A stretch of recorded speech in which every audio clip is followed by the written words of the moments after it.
We're back. It's Top 5 Tuesday here on Main Street Sports Today, presented by the Tennessee Orthopedic Alliance of Columbia. I'm Maurice Patton. That's Wade Neely. We are back from an extended weekend and ready to spend the next couple of hours with you talking sports of local, regional, and national importance. Some more important than others. But it's going to be a fun show.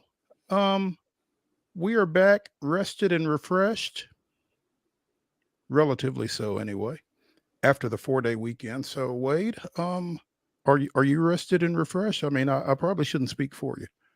Yeah, we're back, buddy, and looking forward to being on air today. A couple good days away and a lot to dive into, as you made mention a moment ago. It's going to be a fun Top 5 Tuesday, I think. Yeah, we missed a lot. Probably wasn't the greatest weekend to take Friday and Monday off, but hey, it is what it is. And like I said, we're back and we got a lot to get to. The Braves dropped a tough one in St. Louis last night. We'll talk a little bit about that. Stanley Cup final is finally final. A bit later than some folks would have liked, probably. What else we got? There's some NBA activity. There's some NHL activity. Vanderbilt has a track athlete participating in the U.S. Olympic trials. Yeah. There was what else? What else? There was a national championship decided last night in Omaha, and we should probably talk a little bit about that. In fact, in our second hour, we will be talking with Christopher Gabriel of KMJ Radio out of Fresno. And you might ask, why are we talking to someone from Fresno? Well, he's a huge Tennessee fan, and he's got some surprising insight for somebody from Fresno, California. But looking forward to talking to him. In the next segment, we will be visiting with Columbia Academy Athletics Director PERNELL KNOX, who was in Omaha for the duration. Tough assignment, brother. Man, I've been on trips with that guy, and yeah, he lives a semi-charmed kind of life. I'll put it to you that way. Man, okay. So full disclosure, he wanted me to go, and I couldn't. I was going to ask if that's where you went. You know, we called for the long weekend. I said maybe Mo's getting his orange out and headed to cheer on Rocky Top. You know, okay, so two things. One, I don't own a single piece of well, I've got some orange sunglasses. That's it. That's the only pair of orange apparel I own, and I don't know if it's because of my attending Middle Tennessee State or the time that I spent covering Vanderbilt or the time that I spent covering UT. I don't know, but that's the only orange apparel I have. But if I had gone, I would have been screaming my head off for UT. So yeah, you got. I mean, number one, for your safety. First and foremost. I mean, depending on where you're sitting in that place, you got to be cheering appropriately, right? You know, I saw somebody take a crowd shot during last night's game, and there was like a sea of maroon and one woman wearing an orange cap, and I'm like, how did that happen?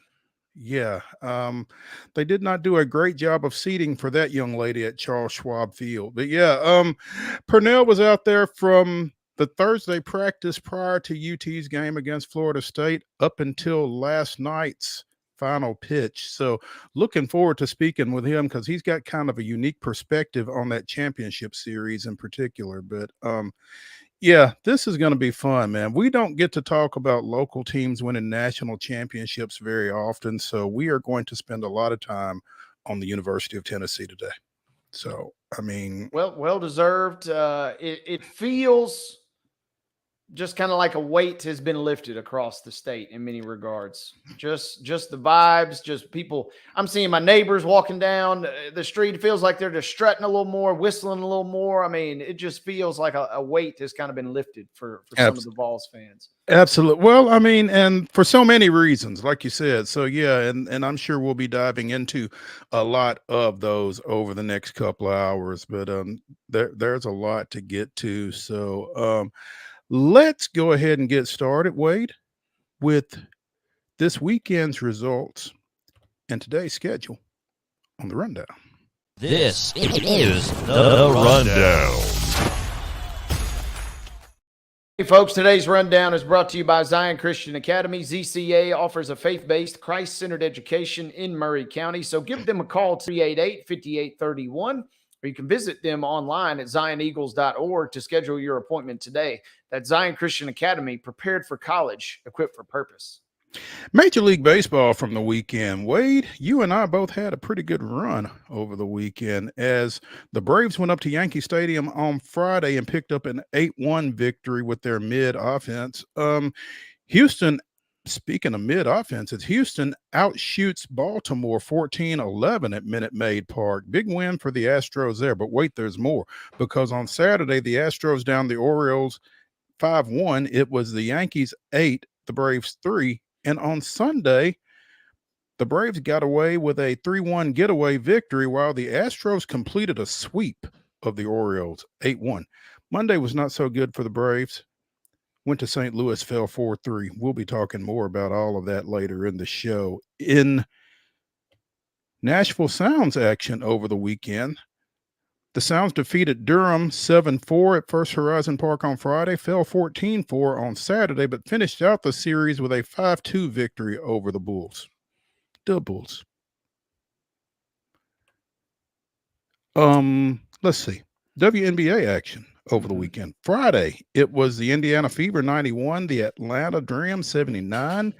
The Aces with an 85-74 win over Connecticut. On Saturday, Washington defeated Dallas 97-69. The Liberty down the LA Sparks 98-88. And Minnesota came up with a 73-60 win over Phoenix. On Sunday, Washington defeated Dallas 92-84. It was the Liberty 96, the Dream 75.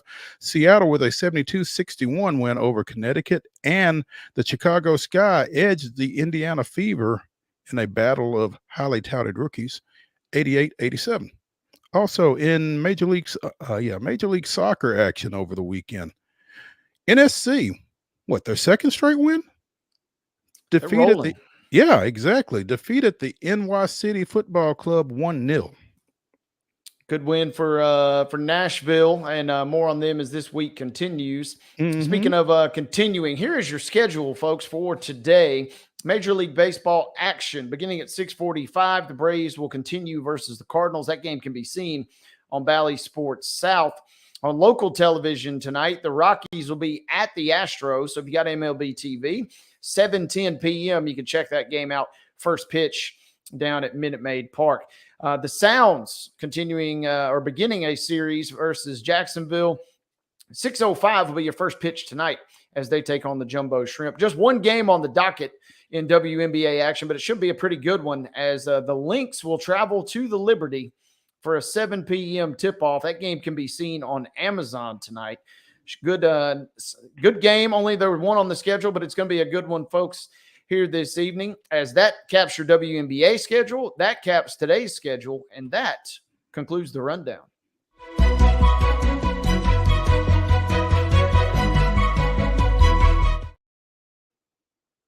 Story brought to you as always by Piggly Wiggly over at Neely's Mill here in Columbia. Be sure and check out their delicious daily deli lunch items available until 6 p.m. daily. Also, their hand-cut meats and everything is cost plus 10% at the cash register. Piggly Wiggly and Neely's Mill in Columbia bringing you today's top story. And as we mentioned, the University of Tennessee Volunteers, in dramatic fashion, down Texas A&M 6-5 last night to claim the first NCAA Division I baseball national championship in the program's history. And when we say dramatic, it was dramatic from the beginning until the end. Christian Moore hits a leadoff home run in the bottom of the first to get Tennessee on the board. And after a little bit of a rocky ninth inning, Aaron Combs gets a strikeout of what would have been the go-ahead run with a runner on base to preserve that 6-5 victory last night. So never lacking for dramatics are the Volunteers. Finished up a 60-win season, the first 60-win season in Southeastern Conference baseball history. with that victory. So heck of a year for UT. And oh, by the way, they became the first national number 1 seed to win the national championship since 1999 when Miami did it in the first year under this current format. So huge win. And as you said, Wade, when we were talking earlier, it does kind of feel like a little bit of a weight lifted just in terms of, Tennessee 2 years ago being the national number 1 and not being able to get off their field, falling to Notre Dame in the super regionals. And the expectations that have been built for this program since, Tony Vitello took it over, and to finally punch through. And I'll tell you, it feels not just like a breakthrough for baseball, but a breakthrough for University of Tennessee athletics. Yeah, that's exactly right, Mo. That's exactly what I took away from this last night. And just kind of text from friends, some a little more coherent than others by that point in the night, but others, just on social. I mean, it was wild to see. And that's kind of the thing that I took away, was that this feels like a culmination of a program, baseball building for a while and breaking through. And it feels like a culmination of the athletic department somewhat picking itself up off the mat and finally breaking through. You mentioned the success they've had in baseball, being number 1, but falling short. Football, they were ranked number 1, a couple of years ago, and it looked like it was there for the taking, and that kind of crashed on them at the last minute. It just feels like things were going. Basketball, makes a great run this year.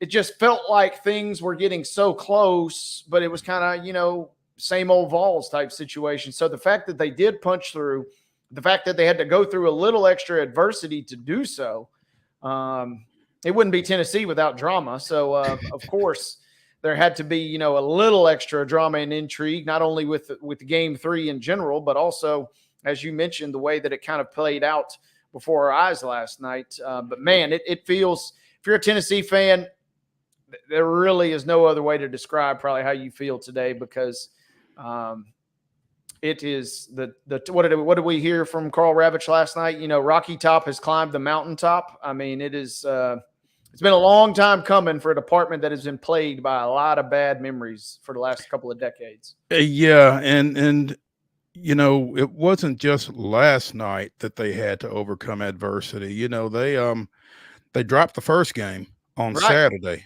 to A&M. So, they're playing with their backs against the wall for the final 2 days, literally. And we're down 1-0 late in game 2 before getting a couple of 2-run home runs, one from Dylan Dreiling, who will never have to buy a drink in Knoxville again, and one from Cal Stark. So to win that one 4-1. And then still, you're battling in this one, even with a 5-run lead, apparently, because like you said, Tennessee can do nothing easily. So just the way they won, as much as the fact that they won, is just huge for that program. And again, it feels huge for that athletic program as a whole. So again, we'll be getting with Christopher Gabriel more on that and talking more with PERNELL KNOX here in the next segment. But it just it feels really, obviously feels really big, and it just continues the dominance of the Southeastern Conference, whether anybody wants to hear it or not. That's the 5th straight national championship in baseball that the SEC has claimed, and they were going to get it either way, obviously, since it was an all SEC matchup in the finals. But make fun of it if you want to, but it's times like this where you see why it just means more, I guess. Yep. We saw it, and you made a great point. I mean, this was, Greg Sankey. Next month we'll probably hear from him at SEC Media Days, and he's going to have a little extra pep in his step for a variety of reasons. But going into it, knowing that you're going to win either way for yet another year makes it a really cool thing. And you're right, the way that Tennessee was able to hang on for dear life. I mean, when Caden Kent gets up late and, it's looking dicey, you're thinking, I don't know what's about to happen right here. And he chases 3 really kind of almost outside of the zone for a quiet AB. Mhm. And you're like, okay, maybe. But then it gets to the ninth and things get a little dicey, a couple wild pitches. And next thing you know, balk. you balk. Any scenario is on the table when you're talking about Tennessee. And it was just a wild finish for a wild program and a wild department. There really is no other way. That's kind of always seemingly how it had to be for Tennessee. And then obviously cue the celebration, because that alone, I mean, that's what we could do it. We could not even have a show today and just run the Tennessee highlights of the celebration videos from last night. Yeah, I mean, I think you really said it really well. It's like it couldn't be any other way for Tennessee. They weren't going to come out and win, 8-1, 8-1 in the two games. I mean, they were going to have to probably lose one, and coincidentally, the first one. But they picked themselves up off the mat. Wasn't going to be easy in game 2, and then by the end, it wasn't easy in game 3. And this is a big victory, and it's kind of cool. And I got a lot of friends that ain't necessarily college baseball fans that are kind of coming out of the woodwork and celebrating this. But hey, that's part of it. And they get to celebrate as a whole and as a department for a program that has been a long time suffering. And I have to apologize. I misspoke. Combs struck out the game tying run, not the go ahead run, because that wild pitch brought him home to make it a one run. Yeah. And catch the over, for the record. So if you had the over under, you were down to your final strike. And if you had the over, you got the over. And if you're a Vols fan, you got the win too. So a buddy of mine pointed that out conveniently to me today. So what was it, 10.5? Mm-hmm. Those big buildings. That's what his bet was, at least. So he was sweating. This is an alum that was living and dying on every pitch. But, at the same time, that's why gambling is so dumb, Mo. He's a Tennessee fan. He's bleeding orange. But at the same time, I don't mind if that other run comes across. I could make a little extra bucks on the side. Yeah. As you like to say, they built those big buildings out in Vegas for a reason. 10.5 was the line, and 6.5 is the final. I mean, those guys know stuff. Crazy ending. Tennessee, Vitello jumping in the crowd. I mean, it was just electric. And it was kind of funny too, watching social last night. I'm going through Instagram, and I had friends, and they're alum, and they support Tennessee and they cheer for all their programs. But out of the blue, I didn't even know they were in Omaha. And boom, some of my friends had pretty dang good seats last night. I'm like, hey, I should hit you up this weekend. Right. And trust me, if I'm in Omaha, you're gonna know it.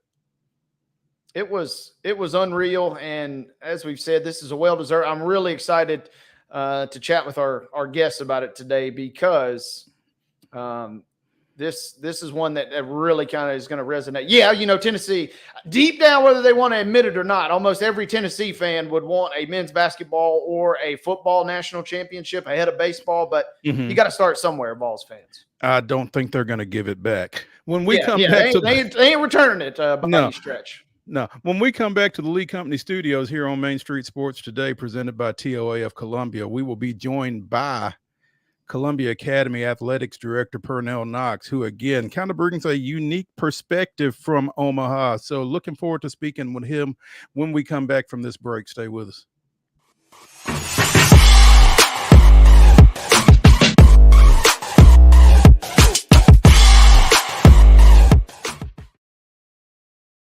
Wild horses are coming to Franklin. The Mustang Heritage Spectacular. 4 days of celebrity freestyle, liberty training, trick riding, and extreme Mustang makeover. Plus the shopping. Over 100 vendor spaces with clothing, food, home goods, and things you can't find anywhere else. All that and celebrity signings at a music stage too. June 20th through 23rd at Williamson County Ag Expo Park. Don't miss a moment with a weekend pass. MustangHeritageFoundation.org for tickets. Hello, race fans, and welcome to Nashville Super Speedway. That's right, guitars and fast cars right here in Music City. This summer, NASCAR is back at the Nashville Super Speedway. Get your tickets now to watch your favorite driver take on the 1.33 miles of concrete chaos. Visit NashvilleSuperspeedway.com to lock in your spot June 28th through the 30th for the Ally 400 race weekend. Whether you're an athlete or a weekend warrior, when it comes to your performance, don't settle for anything less than excellence.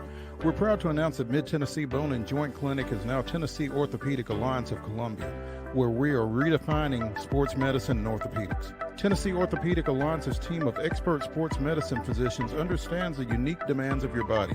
TOA Columbia specializes in personalized orthopedic care, offering state-of-the-art treatments for everything from sports injuries to joint replacements. Learn more at toacolumbia.com. Custom Stone Handler supplies over 600 distributors and suppliers with quality stone products. Along with River Stone, we produce and distribute over 100 building, landscape, and other bulk products. Our goal is to provide quality products, service, and partnerships to ensure our customers' success. We firmly believe that the measure of any person or company is how they treat other people and customers. Give them a call at 931-490-4990 or visit CustomStonehandlers.com. Nashville Sounds Baseball is back in Hit City for the 2024 season. Spend your nights and weekends at the ballpark with weekly giveaways, fireworks shows, throwback deals, live music, and more. Top talent will take the field at First Horizon Park against the AAA Minnesota Twins, Baltimore Orioles, Atlanta Braves, St. Louis Cardinals, Cincinnati Reds, and more. Tickets start at just $10 and are available now at NashvilleSounds.com. We will see you in Hit City. With Lee Company technology, the best handymen are hands-off. Lee Company techs have been using visual findings and other smart technology tools for years to add transparency and virtually take customers along. You see what we see, whether we're in a crawl space or on a roof. With Lee Company, technology helps us help you, no matter what's happening in the world or at your house. We thrive under the lights. A city of performers, putting on one heck of a show. Headlining night after night. Welcome to Smashville.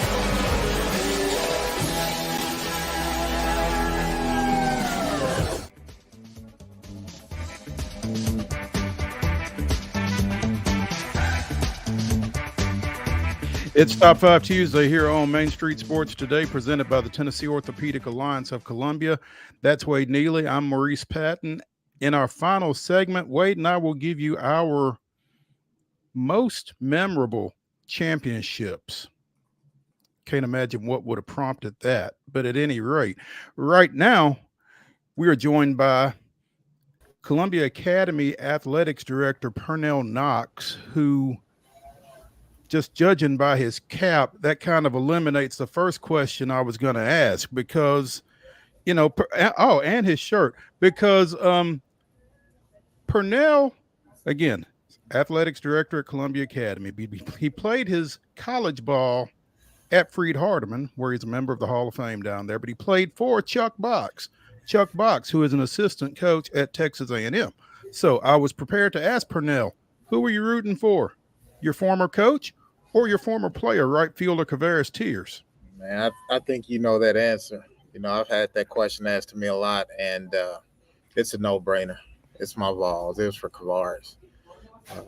I will tell you, I was hoping for an A&M UT final, and Box did tell me that he was going to have to give me some new apparel because he didn't like the orange on me, but he knew also where my loyalties lied too. So.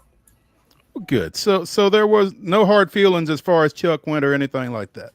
No, not at all, because he's known from the day he recruited me. I was a Tennessee guy. He grew up a Mississippi State guy. So we've always went back and forth that way. You know, he's an old Ron Pope guy. So he knew where my loyalties would lie, but he was just glad I could come up there and see him and hang out with him what short time I did get to see him. I'm glad you could go too. Had you been to Omaha before? I hadn't first. What better way to go? I mean, was it everything you expected? Was it everything you had heard? How was it? It was good, man. And it was everything that I've expected, everything I've heard. I guess if and when I go back, I think it would be best to not have any teams that I root for, so I can actually sit back and enjoy just some college baseball at its finest. Yeah, you couldn't have scripted it any better, Purnell, in the sense you got the A&M and the Tennessee connection. They get to meet in the finals, but I'm kind of with you. You probably didn't get – your heart was racing 100 miles an hour from start to finish, I would imagine, anytime either of those two teams were playing. So you didn't get to enjoy the overall experience as much as kind of a casual fan would, I guess, right? No, not as much as I wanted to, man. It was good. I wouldn't trade it for the world, being my first time. But trying to keep up with Kavaris and, show my support to him, do a little bit of work and try to get him some posts and some things, work related, him being an alum, and then trying to see Coach Box and his family. It was tough, so I didn't get to enjoy it as much as I would have liked, but it was good. I wouldn't trade it. How cool was that, though? And walk us through kind of as you put on your athletic director hat, as it were, representing Columbia Academy and knowing you've got one of the stars of the entire College World Series out there. That's a proud alum for you guys. What was that experience like? It was different, man. A little bit over the top. Just from being a longtime Vols guy and a Vols fan, and to see a guy who walked through your halls every day, just a really good kid, down to earth. Everybody loved him, and going to a school that you've always loved, playing a sport that you really love and appreciate, and him, and his family just kind of taking me in, letting me come to games, treating me like I was one of them, not only in Knoxville but in Omaha as well. Nothing much more I could say. And to win it, that was just the icing on the cake. Yeah, and the great thing about it, like you said, KT has always been such a good kid. I've always enjoyed the interactions I've had with him, and to see something like that happen for someone like that is really kind of special to watch. Yeah, man, to see him grow up from getting there in middle school, and we posted some stuff. If you go on our Instagram and probably Facebook and see, if you will see the maturity that he's had physically from high school to where he is now. And that's the big thing that I saw a difference. We talked pretty much almost every day last summer with him trying to get in the weight room and work out. So just to see him grow maturity wise and physically, it was pretty cool. And, then to have him treat me like, I was family, get me tickets, come hang out at the hotel, all that good stuff. So it was fun, man. Looking at Kavaris and seeing him play in high school and then watching him in Omaha, you felt like the bat was going to play, but he made two of the best catches you will ever see in Omaha, and one of them from center field. Well, two from center field. They were both when he was in center field. The diving catch on the track and the catch against the wall. I mean, did you ever feel like he would be the defensive force that he showed himself to be this weekend? Yeah. A lot of people in Omaha asked me, did we in high school get to see him throw anybody out? And I told them, no, not really, because nobody ran on it. So we didn't get to see that, and he played a lot of first for us because we needed him more at first during his career probably than we did in the outfield. So he played a lot of first for us there. But defensively, just seeing him mature and seeing him grow and talking to him this year, he played quite a bit of center during the weekday games. If I got to see him on a weekday, he was in center, and we talked about that a lot. So not surprised by it. He's an athlete, and nothing he does on that ball field is surprising to me, especially when you see him grow, and you saw him every day in the hallways and at practice. So nothing surprises me. I'll tell you what surprised me. That ball he hit in the eighth inning didn't get out. Well, I would say it surprised me, but he hits a lot of them that way that he hits them on the nose, and you just don't know if it has enough height to get out. So I wasn't so much surprised by it. And from where I was sitting, if you don't stand up fast enough, you don't see where the ball goes. So I was caught doing that. So that ball was blistered, man. But the play that Hunter Ensley made on that play to score were you able to see that? I did see that. And they showed it replay after replay, and I'm still not sure how he avoided that.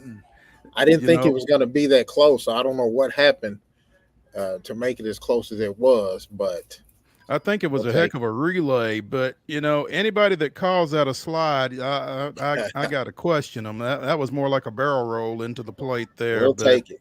Oh, absolutely. Absolutely. Pernell Knox, athletics director at Columbia Academy, joining us here on Main Street Sports today, presented by TOA of Columbia. So you've had a taste of Omaha. You just going to kind of put this on your yearly docket now, or what? Man, I would like to. I've been gone almost 2 weeks, and it feels like I've been gone a couple of years. But I definitely got to come back. And like I say, I want to come back when my team is not in it. Hopefully that's not for a long time. But I think it would be more enjoyable to actually just sit down and watch good baseball and not necessarily care who wins or loses. Did you go to every game?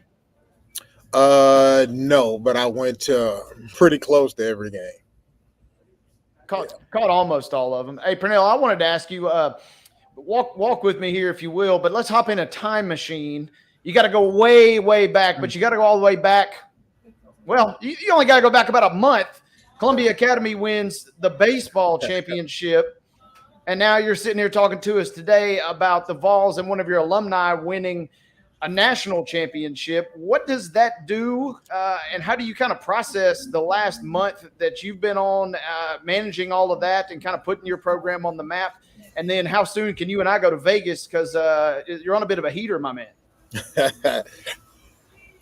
Man, been blessed. It's been a good run.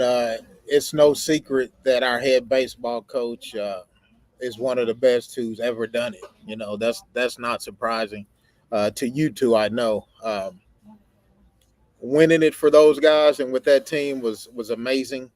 The work that they put in,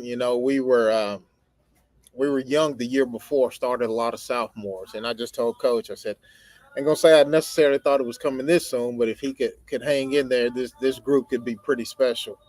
And they worked and listened and didn't always like what we told them, but did what we asked them to do, and it paid off for them. Quick side note: right after we won it, may have been the SEC tournament. We were all eating together at Champy's. Is that what it's called? Champy's. Yep. Kavars hit a home run in the tournament, and just somehow Richie was videoed our guys celebrating, and we sent it to Kavars. So it was just pretty cool to see that, after we win it, we're still rooting for a guy, who just not too long ago had on the same uniform they had on. So pretty cool, man. And I'm still on a high. I still can't believe not so much Tennessee won it, but that CA won it, with the group that we had, So it keeps getting better and better for you. It does, man.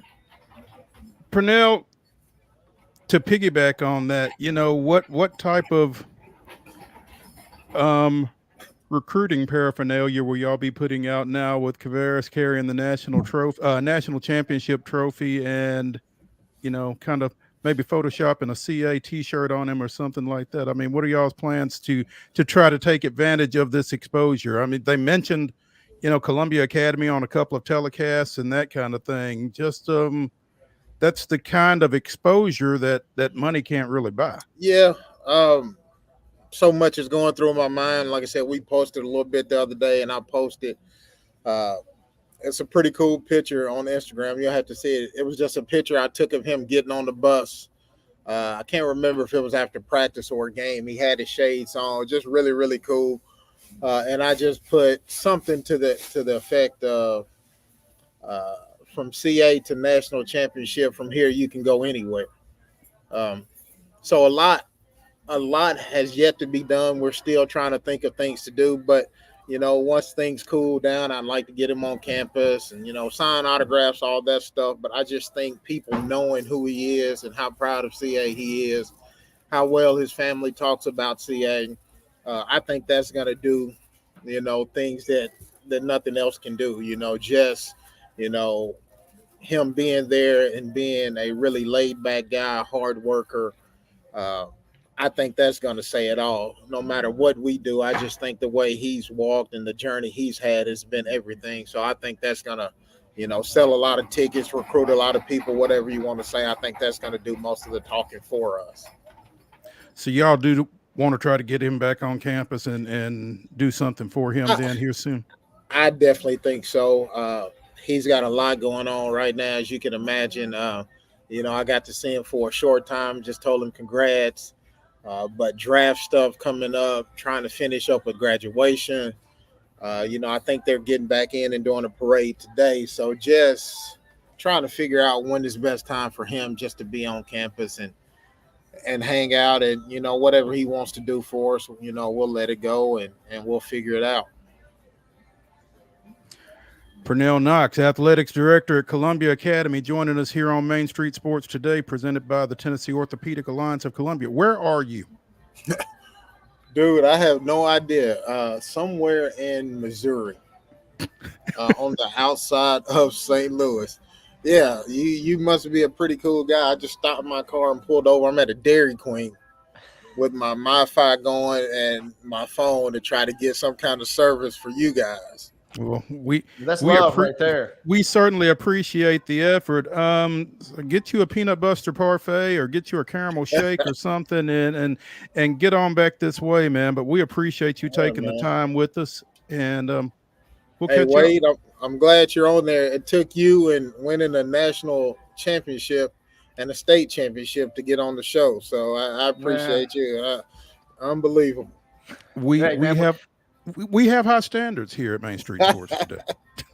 Yeah, man. The bar's got to be set high, and now you feel like you've accomplished that, man. And we are pumped, not just for you, but obviously this is huge for CA and really just kind of, to me, just Southern Middle Tennessee. And Mo and I are going to talk about it later in the show. Kind of really the state of Tennessee is going to benefit this, but it feels like Southern Middle Tennessee, Murray County, Lewisburg and Marshall County, especially, kind of going to all benefit and kind of get some nice pub from all this, which I think is just fascinating. No doubt. Shout out to Columbia Academy. Shout out to Kavaris and his family. I'm telling you, they're first class, man. And it was awesome to get to sit by them and just kind of hang out with them. Like I said, they treated me, like I were their own. So enough can't be said about them and the love they showed. Not only me, but Columbia Academy as well, for sure. It was really cool to see them show Roderick and Alicia on the telecast when Kavaris would do something big. So it's nice. It's always cool when you see people that in situations like that. Yeah, and can't thank you enough for stopping somewhere in Missouri at some Dairy Queen to come on with us. And we will try to get you on again when it's a little bit more convenient for you. All right, look, last thing, I better give a shout out to Kendrick Tears. He was more of a superstar this whole time than Kavaris and his parents. So if I didn't say anything about him, I'm sure I would be in trouble. So I wanted to say that. But thank you, guys. Appreciate you. And I'll be touching base with you. Travel safe, man. Yes, sir. All right. Hey, when we come back here on Main Street Sports Today, presented by the Tennessee Orthopedic Alliance of Columbia, we'll talk a little Braves baseball. So stay tuned when we return to the Lee Company studios after this.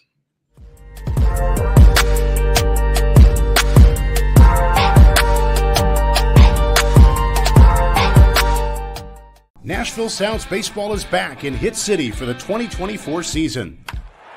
Spend your nights and weekends at the ballpark with weekly giveaways, fireworks shows, throwback deals, live music, and more. Top talent will take the field at First Horizon Park against the AAA Minnesota Twins, Baltimore Orioles, Atlanta Braves, St. Louis Cardinals, Cincinnati Reds, and more. Tickets start at just $10 and are available now at NashvilleSounds.com. We will see you in Hit City. Whether you're an athlete or a weekend warrior, when it comes to your performance, don't settle for anything less than excellence. We're proud to announce that Mid-Tennessee Bone and Joint Clinic is now Tennessee Orthopedic Alliance of Columbia, where we are redefining sports medicine and orthopedics. Tennessee Orthopedic Alliance's team of expert sports medicine physicians understands the unique demands of your body. TOA Columbia specializes in personalized orthopedic care, offering state-of-the-art treatments for everything from sports injuries to joint replacements. Learn more at toacolumbia.com. With Lee Company technology, the best handymen are hands-off. Lee Company techs have been using visual findings and other smart technology tools for years to add transparency and virtually take customers along. You see what we see, whether we're in a crawl space or on a roof. With Lee Company, technology helps us help you, no matter what's happening in the world or at your house. Jones & Lang Sporting Goods here in Columbia has been outfitting teams, officials, and anybody else from T-ball to college for 50 plus years. Be sure and check them out at 931-388-8060 or online at jonesandlang.com. Jones & Lang Sporting Goods, the look of a winner. Zion Christian Academy, zioneagles.org or 931-388-5731. You can schedule your appointment. Go tour their campus. It is beautiful over there, and you're definitely going to want to see it. Again, it's zioneagles.org. Give them a call, 931-388-5731, and schedule your tour today. Custom Stone Handler supplies over 600 distributors and suppliers with quality stone products. Along with River Stone, we produce and distribute over 100 building, landscape, and other bulk products. Our goal is to provide quality products, service, and partnerships to ensure our customers' success. We firmly believe that the measure of any person or company is how they treat other people and customers. Give them a call at 931-490-4990 or visit CustomStonehandlers.com. Piggly Wiggly, located in Neely's Mill Shopping Center, is Columbia's locally owned and operated Cost Plus 10 grocery store dedicated to serving the community with low prices and smiling faces. Piggly Wiggly offers fresh, hand-cut meats daily as well as daily hot plate lunches from their deli counter. You're certain to see smiling faces and a helping hand when you're here at Piggly Wiggly. Come by and check out our fresh produce, high-quality meats, and more. Down home, down the street, we'll see you at the Pig.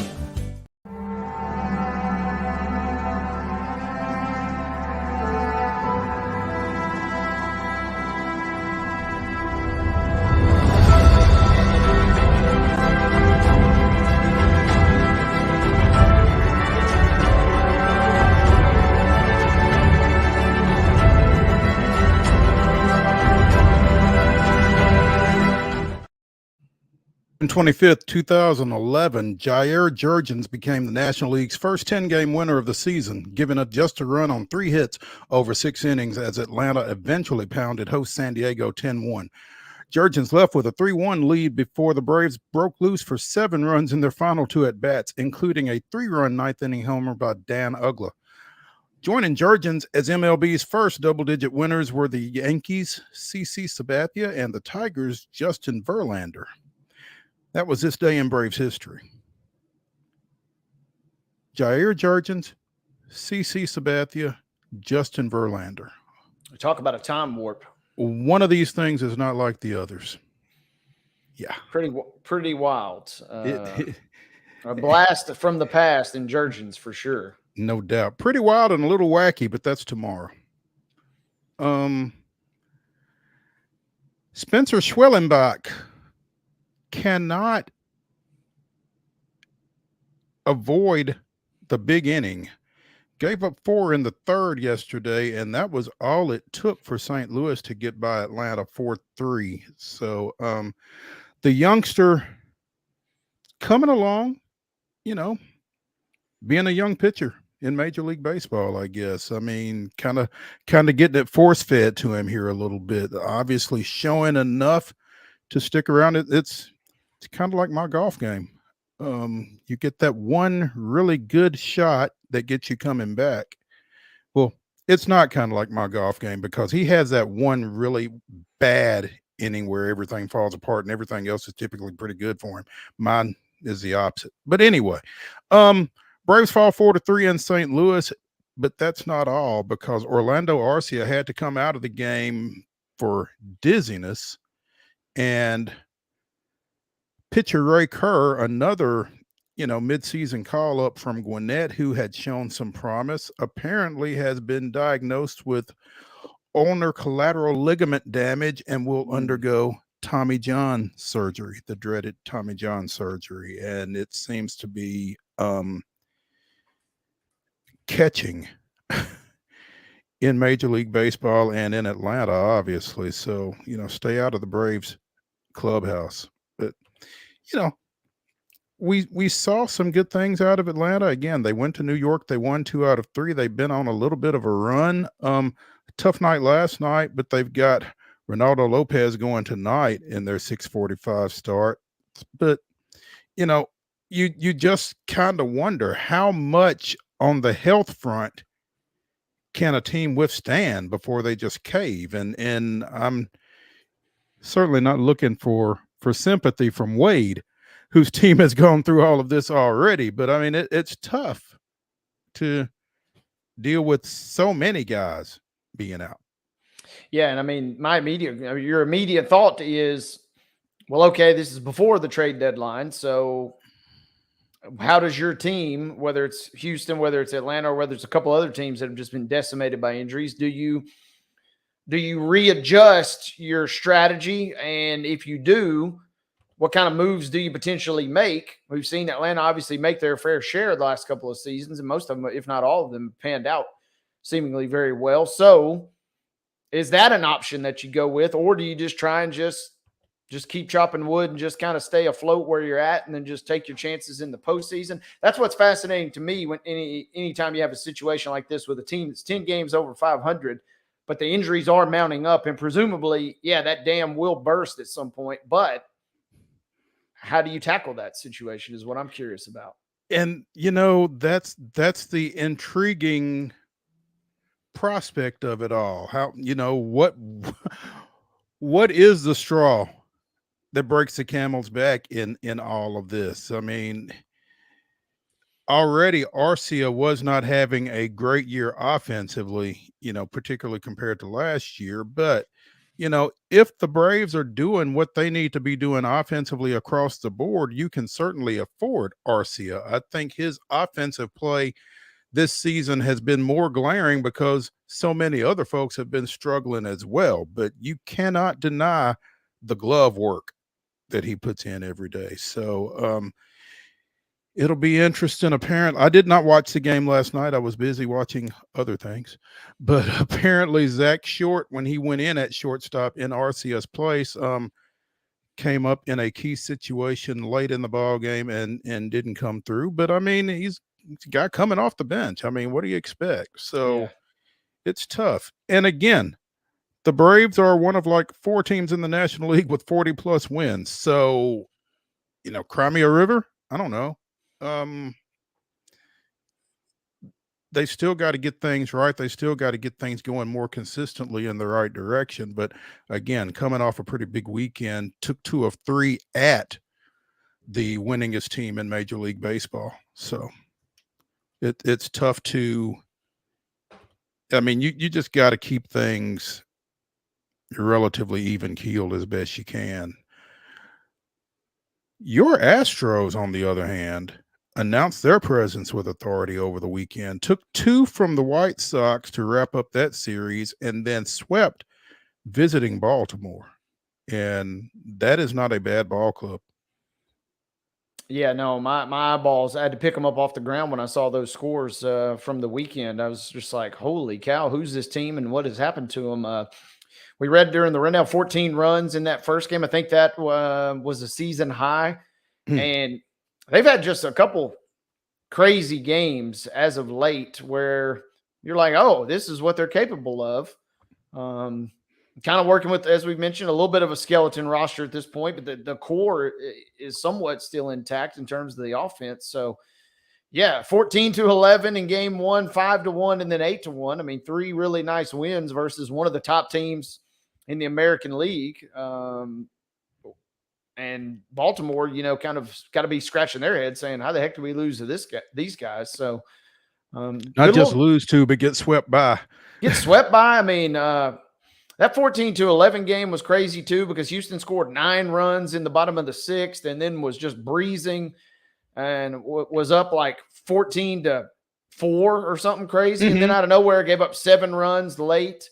Baltimore looked like they're going to get back in it. I mean, I don't know. It's talk about even keel. That's been my MO with them really since the start of the season. Is we'll get back to them in a couple months because it feels like they could beat anybody on any given night, and they certainly can lose to anybody on any given night. As we'll talk about, they got the Rockies, coming into town for a couple of games. Wouldn't shock me at all if they got and lose both of these games somehow now. I mean, it's just how it's been. It sounds like you're just kind of building up your callousness a little bit, You got to. And then you tune in September, when the games really start getting important. And then if you're still around, you get excited. And if you're not, well, okay. Good thing I didn't get so invested early because it'll just wear a toll on you with so many games. And if you go out and sweep Baltimore and then lose one or two to the Rockies in a quick little 2-game series here, you're going to be just scratching your head saying, what is really going on? So it's kind of interesting, but yes, it does. You'd certainly rather win them than lose them. That is for sure. So it does feel nice coming off the weekend. Yeah. I mean, it makes you feel like, the Astros are getting closer to where they're supposed to be. And same deal with them and the injuries as kind of with Atlanta is if, it was kind of weird because in some regards, when they were 10 games back a couple days and weeks ago, you're saying, all right, maybe not the worst thing in the world, but just go ahead and just pack it up and let this season be what it be. And then now you're kind of sneaking in the mix already in the wild card. And then you're only 5 games back in the West. Now you might have to consider, do we start making moves as a buyer, which we've talked about, a couple weeks ago, where they're going to be sellers or buyers. Now all of a sudden, maybe instead of sellers, they're buyers at this point.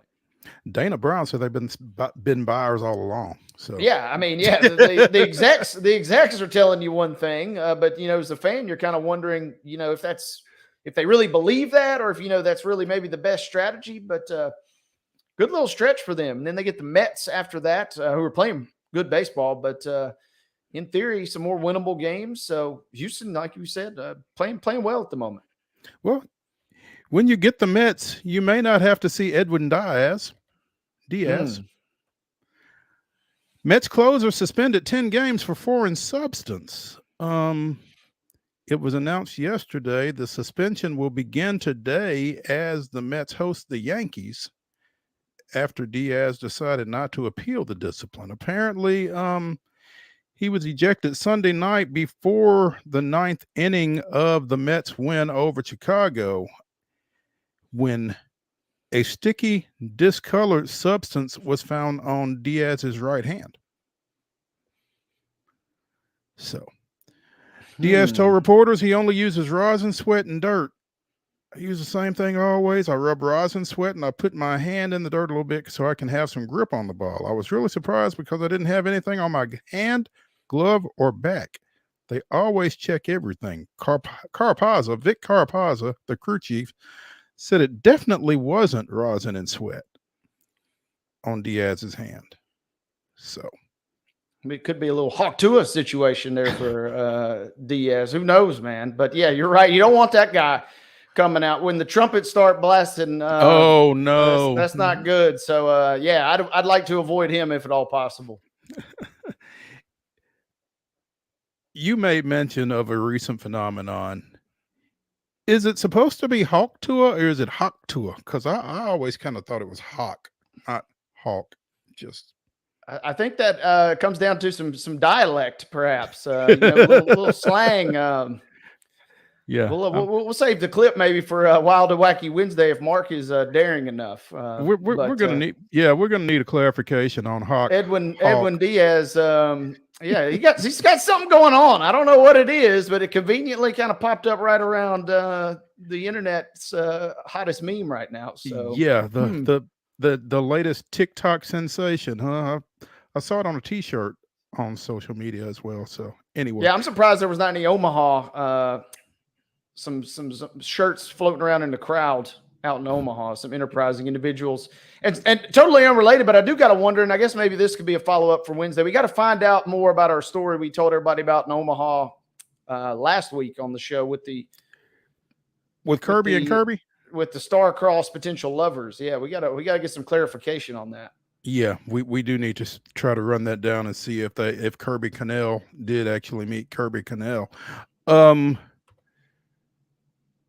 In addition to Edwin Diaz, there's another pitcher who is missing in action right now. Clayton Kershaw, working his way back from left shoulder surgery, has been shut down after some lingering soreness. Apparently, made a rehab and was experiencing some soreness and has been shut down. Started with Rancho Cucamonga last week, threw 37 pitches in 3 innings. Was expected to start tonight for AAA Oklahoma City and throw 4 innings, but that's been pushed back. So he has taken a week off, or is taking a week off. But, again, little to no sympathy for the Dodgers, 49-31, leading the NL West. But they are without, in addition to Kershaw, Mookie Betts, Yoshinobu Yamamoto, and Walker Buehler is out again with some hip issues. So everybody's hurt. It feels like this year is going to be a battle of attrition. I mean, it just feels like there's more injuries this year. I don't know if more notable injuries or if it's more injuries that we've noticed, or if there are just more injuries. I don't know, but it feels like there's more injuries and health issues than there have been in some time. Meanwhile, Max Scherzer, coming back from injury, made his season debut for the Rangers yesterday. 5 innings, 4 strikeouts, 1 hit, 5 innings of shutout ball in a 4-0 win over the visiting Royals. And Kansas City's been playing pretty well, but kind of makes a statement about Scherzer. And not a good one if you're an Astros fan, right? No. And yeah, Scherzer's another guy. I mean, it just seems like, we've been on this kind of weird injury carousel where certain guys are coming back, certain guys are going out. Scherzer kind of on that list. I'll be curious to see how he continues, and then also getting back to just Kershaw too. I'll be interesting to see, because it feels almost like, that kind of one extra, ace kind of in the hole that the Dodgers can kind of still play for a team that is dealing with some real injury issues like we've discussed. Yeah. Scherzer had off-season surgery for a herniated disc, and has had some thumb and some nerve issues that kept him out as well. So welcome back, Max. I saw somewhere, and I'm trying to confirm it, but I think he might have tied Greg Maddux for career strikeouts in that start yesterday. I'm not seeing it in this article I'm looking at. Oh, there we go. Scherzer's 4 strikeouts in his return allowed him to tie Greg Maddux for number 11 on the all-time strikeout list at 3,371. That's a few swings and misses right there. That is a lot. And we mentioned this a couple weeks ago when we talked about Verlander and kind of, would we ever see, is 200 wins going to be the new 300? And Scherzer's right there just behind Verlander as a guy that could potentially, maybe get up to that 300 mark if things kind of broke a certain way. But really, he's kind of the last hope. So, kind of just continuing to climb up some of these pitching milestones that it doesn't look, once these are set, it feels like things are going to be set for a long time. For a while. Absolutely. Yeah. Hour number 1 of Main Street Sports today is officially done. When we return to the Lee Company studios here, we will be joined by friend of the show, Christopher Gabriel of KMJ Radio out of Fresno, as we continue to recognize the 2024 NCAA National Champion Tennessee Volunteers. Stay with us here when we come back.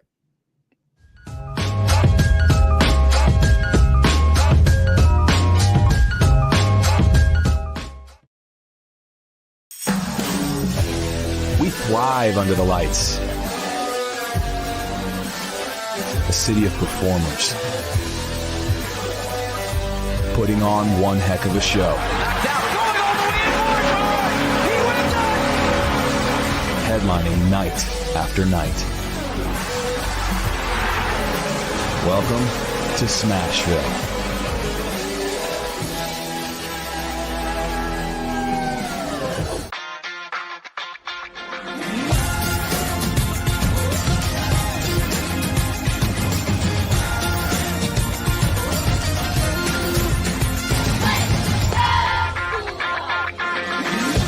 Whether you're an athlete or a weekend warrior, when it comes to your performance, don't settle for anything less than excellence.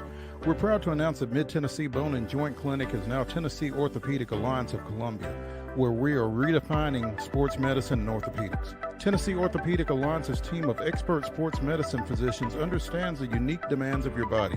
TOA Columbia specializes in personalized orthopedic care, offering state-of-the-art treatments for everything from sports injuries to joint replacements. Learn more at toacolumbia.com. With Lee Company technology, the best handymen are hands-off.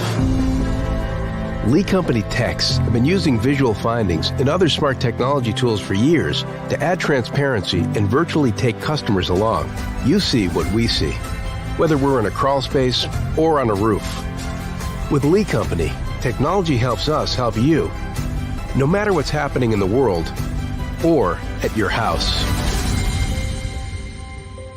Jones & Lang Sporting Goods here in Columbia has been outfitting teams, officials, and anybody else from T-ball to college for 50 plus years. Be sure and check them out at 931-388-8060 or online at jonesandlang.com. Jones & Lang Sporting Goods, the look of a winner. Zion Christian Academy, zioneagles.org or 931-388-5731. You can schedule your appointment. Go tour their campus. It is beautiful over there, and you're definitely going to want to see it. Again, it's zioneagles.org. Give them a call, 931-388-5731, and schedule your tour today.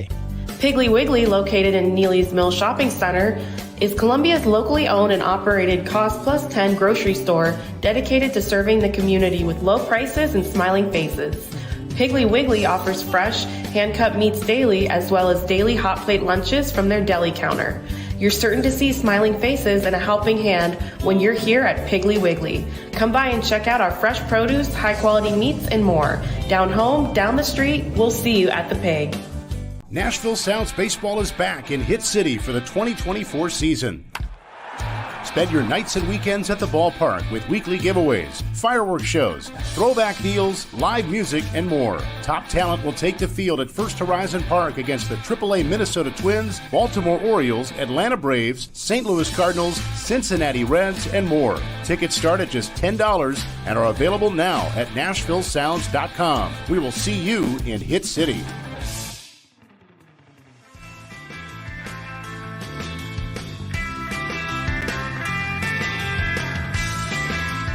That's Wade Neely. I'm Maurice Patton. We are Main Street Sports Today, presented by the Tennessee Orthopedic Alliance of Columbia, coming to you from the Lee Company studios of our respective homes, heading into hour number 2 of Top 5 Tuesday. In our final segment, Wade and I will be giving you our most memorable championships, and it'll be interesting to see if last night's will be on that list for either of us. I think it will be for our next guest, Christopher Gabriel of the CG program from KMJ Radio in Fresno. Christopher, good afternoon. Great afternoon, right? It's a great afternoon. First of all, can you hear me okay? And I'll tell you why I ask in a second. We can hear you. I can hear you just fine. Great, because I can see you as well. Even better for once, right? Well, maybe. I'm not sure. It's like 173 degrees out here, so they're having all kinds of issues with internet and what have you. Before we get started, you guys were talking about baseball. It's a sport that, except for the Vols and the college baseball, I have long since forgotten because I'm a White Sox fan. And the amount of time that you guys were talking about the Astros and other teams, that's more than I've spent talking about the White Sox the entire year. At this point, I'm just ready for Reinsdorf to just burn the whole thing down, send them to, you know what, Nashville doesn't deserve anything like that. Send them to Bolivia for all I care. Hey, Christopher, you bring that up. I still got some wounds from the 2005 World Series. Oh. So just chill out with the White Sox and Astros talk if you don't mind. Well, Please. not that I don't really remember anything about that. Although the White Sox went 11-1 that year and swept the Astros. Not that I remember anything. It's the last, and Wade, it's the only good memory I have as a White Sox fan. I'm not kidding. The only other good memories I have were growing up in Chicago, my family taking me to original Comiskey Park and going to Twilight doubleheaders because of the fireworks show, because they never won. Christopher Gabriel announcing his presence with authority, as he always does here on Main Street Sports Today. And it's always fun when we are able to get him on. And Christopher, I wanted to ask you, being the Tennessee follower that you are, what does last night's national championship in baseball do in terms of the perception of Tennessee men's basketball, Tennessee football, Tennessee women's basketball? I mean, does this raise the expectations? Does this turn up the heat on Barnes, Heupel, and Caldwell, and Karen Weekly? Well, yeah, Karen Weekly will get. Well, that's a whole other discussion which we can have. I don't know that it turns up the heat in a bad way. I think it does it in a good way. I've made the point a lot of times, and Mo, you and I have talked about this a number of times. Wade, I don't know that you and I have, but we like to call it, or Tennessee likes to call themselves the everything school. And to the extent of the regular season, that's correct. 3 straight Directors' Cups in the SEC. They're cleaning up. They're doing great. But for me, that phrase, that term needs to happen in the postseason. And Tennessee consistently falls short.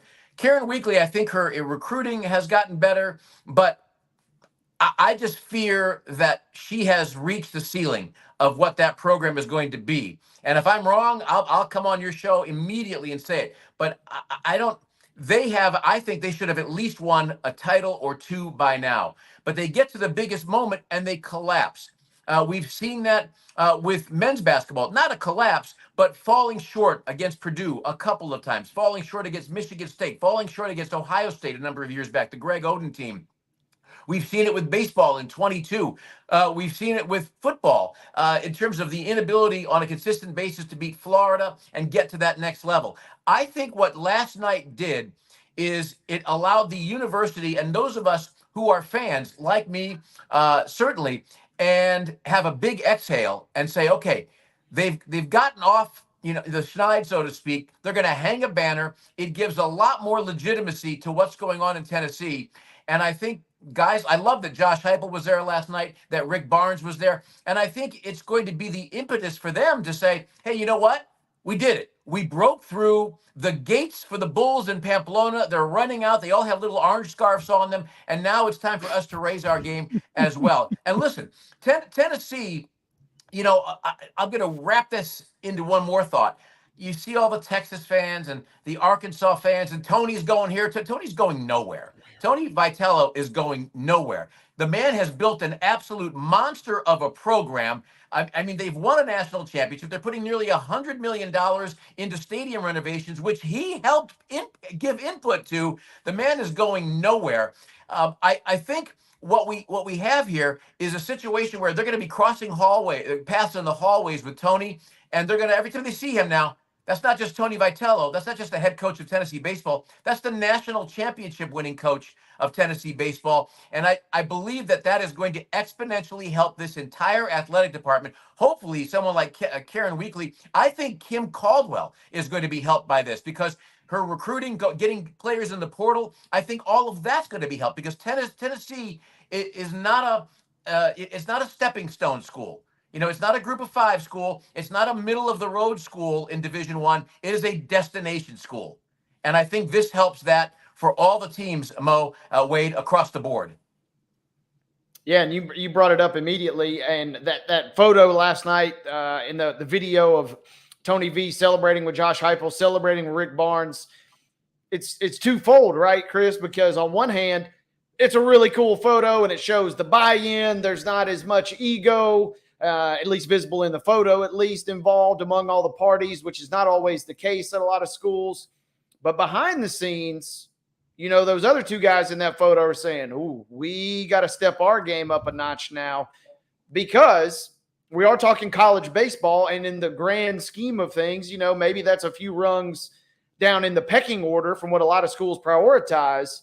But for Tennessee, you're hanging on to that by your dear life, because that's the only title you got of major note over the last, you know, couple of decades. So now that, to me, is going to be the fun little chess match of seeing those other coaches try and match what Vitello has done in such a short amount of time. Well, you're absolutely right, Wade. And I think one of the points that you were making, and it came out in a very subtle way, is that football is the economic driver at Tennessee and really at most places. Basketball is an economic driver as well, not nearly as much as football. Baseball is not. Yet baseball broke through. And I was asked on another show recently who I thought would break, this is a while back, who I thought would break through for a national title between Josh Heupel, Rick Barnes, and Tony Vitello. And I, without hesitation, I said Tony Vitello. I just felt like he had gotten the program to the point where they were ready to go. I think that the pressure that Josh Heupel feels, that will feel now from this, and what Rick Barnes feels, I think they both feel, and correctly so, guys, that they're close. Josh may not be close to winning a national championship, but there's no reason why they can't get into the 12-team playoff this year. And there's no reason why they can't have a year where they go 10-2. There's just no reason for that. But I think the pressure financially is, let's get to that playoff. Let's make that extra money. Let's share that conference money, getting into a playoff. Basketball, you got to the Elite Eight. You were close. We all knew that was going to be a problem with Zach Edey. It is what it is. But I think the competitiveness, the chess match, as you correctly pointed out, I think it's going to really force them to raise their game. I mean, look, even if you draw it out to this point, this year we saw Rick Barnes, his coaching for all the years that he has been a head coach, and he's a brilliant head coach. And I know that a lot of fans get frustrated with him. They call him regular season Rick and everything. But the thing is, we saw his coaching evolve this year. We saw them play much more of an open floor, open court style. A lot of that was due to Dalton Connect. But I think we saw Rick saying, listen, we see what they're doing at Alabama. We see what they're doing at UConn. We see what they're doing at some other places that have been very successful. And if I want to get the kind of player that I got in a Dalton Connect, and he certainly got a couple through the transfer portal, I need to open things up a little more. We're still going to play great defense, but I need to open it up a little more. And I think with Tony Vitello, you look at some of the things that certain players have said, that they had a chance to go elsewhere for a lot more money, for NIL money. They were promised more, but they wanted to stay in Knoxville because they wanted to play for Tony. And Tony gets a certain kind of guy, right? Tony gets a certain kind of guy, and he wants somebody for the buy-in. Rick Barnes wants somebody with the defensive buy-in. Josh Heupel wants somebody who's going to buy into the idea of we're scoring 40 at least. And I think with all of these teams right now, there's a certain buy-in, there's a certain culture. I mean, objectively, can you name another college in the country right now that has three bigger name, better coaches at one spot, football, men's basketball, and baseball, than Tennessee? Can you tell me any other national championship game in those other sports where the other coaches showed up, and if they did, you would have known both of them? I don't think you could. It was interesting, Chris, and it's interesting that you said that about Heupel and Barnes being there, because I mentioned it to friend of the show, Teresa Walker, how cool I thought it was that they were there as well. And I don't know that it's necessarily out of character, but at the same time, I don't know that Mike Elko and Buzz Williams were there last night. So. No, right. And I think there's something to be said here. And I'm bouncing around a little bit, but it's all centered around the same points that you're making. There's something to be said here for the culture, and it's an overused word, but it applies here, that Danny White has brought to Knoxville. And I know that some folks will say, well, wait, hold on a second. Danny White didn't hire all these coaches. No, he didn't. But the job of an athletic director, a great athletic director, is far more than just hiring coaches. Obviously, fundraising is involved. It's getting people to buy in for that. Obviously, building new facilities when they're needed or renovating older ones like Neyland and like Lindsey Nelson and like Thompson Bowling, even things that they're going to do there. That's part of the job. But the other part of the job, and you talk to coaches, you talk to the athletes, they will, because I've talked to them at different universities, and they'll tell you this. It's the AD that sets the expectation bar. He or she is the one that says, here's where we're at now. Here's where we want to go. All right. Mm-hmm. And Danny last night on the field with one of the, I think it was a Knoxville TV crew, I think it was, said, listen, we're about building the best athletic department in the country. Now, that's tall order, because when you look at overall athletic departments out here, people can say what they want, but USC, UCLA, Stanford are fantastic athletic departments. They've each won over 100 team NCAA titles. You look at Florida, you look at LSU, they go out and they hang banners. North Carolina has an outstanding athletic department. Tennessee, with the exception of the amount of titles that the three West Coast schools I mentioned have, Tennessee's right there with everybody. Tennessee is right there with everybody. And Danny White, I believe when he got there, he made it very clear to coaches, assistant coaches, and athletes, we're done just shooting for the SEC title. We are looking for national titles. And that will imply that we get an SEC title. But even if we don't, we're looking big time. And I think we've seen that. And I think that you're seeing that with other programs working towards that. And this, like Peyton said last night, guys, not only for baseball, but for UT athletics, this is only the beginning. It's only the beginning. Christopher Gabriel of KMJ Radio in Fresno joining us here on Main Street Sports Today, presented by the Tennessee Orthopedic Alliance of Columbia. And you know, Christopher, Wade and I talked about this at the onset of the show. It feels like this was a victory, not just for Tennessee baseball, but for Tennessee athletics, for all of the reasons that you've just enumerated.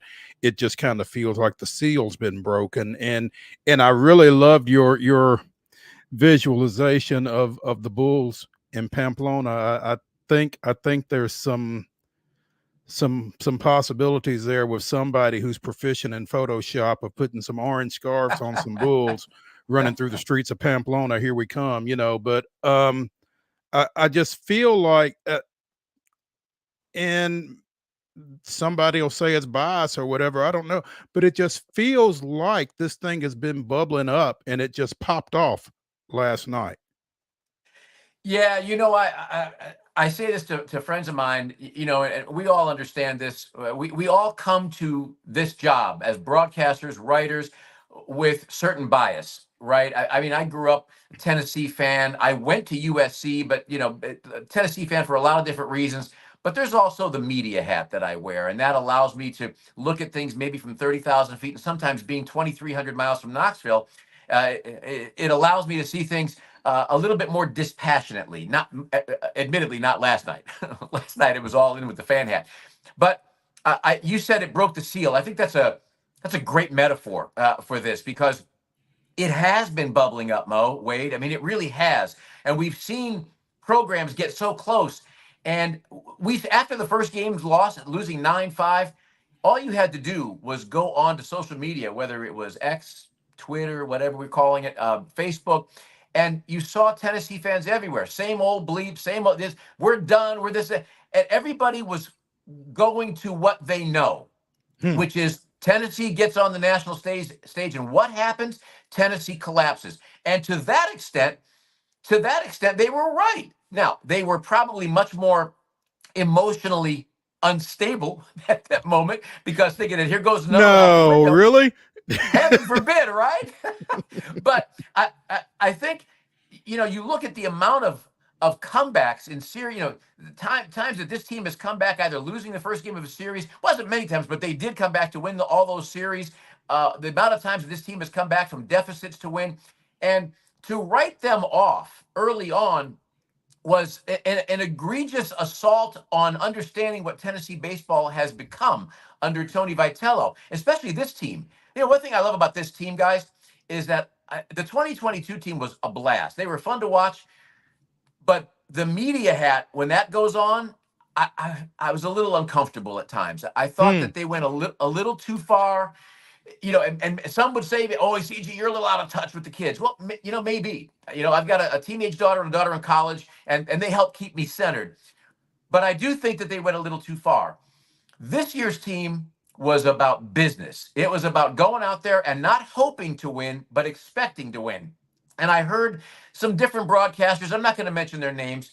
I heard some different broadcasters on their shows today, big time national guys, talking about Tony Vitello's antics and how immature he is and how he needs to have someone, an adult, sit him down and have a talk. You know what? Later for that. That tells me that those hosts and some others have not paid much attention to either college baseball this year or Tennessee baseball this year. Because this team, Tony this year, Tony would fight for his team if he needed to with an ump, but Tony would stand at that position on that second or third step in the dugout. That's where he was all game. This team put their little home run cape on, and the daddy hat, and that was about it.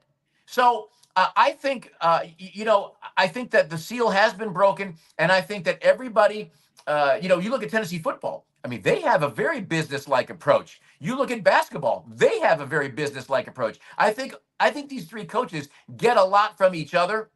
And I think that moving forward, I do think, kind of going back to that central theme, that this athletic department, it's not about to take off. It already has taken off, and it's about ready collectively, I think, with teams to go to a different level. Do you get that sense, Mo? I do. And again, I don't know if it's wishful thinking or if it's just objectively looking at how close these teams have been. And again, I think Tennessee football is next up with the expansion of the playoff system and that kind of thing. And it just feels like this program is ready to, ascend to another level. So, Yeah, I would agree. You mentioned Tennessee football, and a lot of people forget the 10-year period between Barry Switzer and Bob Stoops. That 10-year period, I believe they were something like 6 games over 500 with 3 ties, and it was 3 coaches of a lot of mediocrity.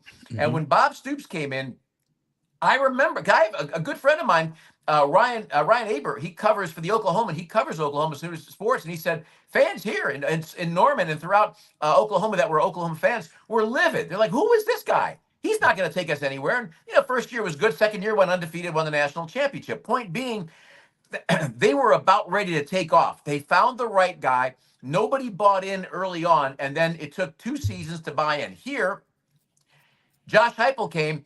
I went on several different shows and said, I think he's the guy. And he's proven to be the guy. And he has elevated this program to the point where, it's that seal's about to. It got ripped off in the 11-2 Orange Bowl winning season, and then maybe lost a game or 2 more last year. That the Vols probably, we can argue that forever. The Missouri game, but I think this year. It's going to be another coming out party for this team when you look at the roster. And every one of those guys on that football team, every one of them was watching that game last night. And in one set of words or another, we're saying to each other, that can be us. That can be us. Yeah, and that's what I'm thinking immediately is it trickles down even to the players. Hey, we got to step our game up another level. And just having been on a college campus, I mean, we all have, obviously, but just when you walk around, it kind of goes back to like high school almost in a sense. Hey, there goes so-and-so down the hall. We just kind of got to step our game and aspire to that level. So I love the picture that you're painting there. And it's also from a human element, just so fascinating how delicate this balance is. If Tennessee throws like 3 more pitches a millimeter the other direction, we're not having any of this discussion today, which is just crazy to think about, right? You're absolutely right. I was on the central coast of California in this wonderful small beach town named Cayucas during the Florida State series, with the opening game.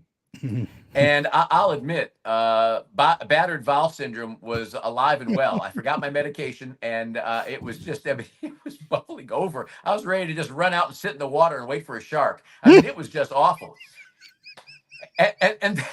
And then that 9th inning came, And I found myself sitting there thinking, well, what are we watching here? What is happening here? And I'll tell you, I'm sure you guys felt the same way. When that ninth inning happened and they ended up winning that game 12-11, as on the lives of my daughters, I said out loud to anybody who was within earshot, including the Sand Crabs and the Sharks, they just exercised every demon that this program collectively has had, and they're gonna go all the way. They're gonna win this whole thing. It just felt like that's the kind of win. That was the Clint Sterner fumble in that ninth inning, right? Felt like it. Google it. Yeah, you know. That's right, kids. Google it. That's it. Google 1998. Yep. Christopher Gabriel of KMJ Radio out of Fresno joining us here on Main Street Sports today, presented by TOA of Columbia. Christopher, as always, we appreciate it.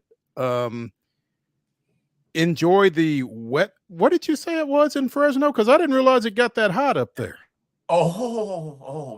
We are, when you look at the planets, I would ask you respectfully to look at your universe maps, because you'll see Mercury, Venus, and then you'll see Fresno. We're just, it gets routinely, last summer we had 19 days in a row over 100.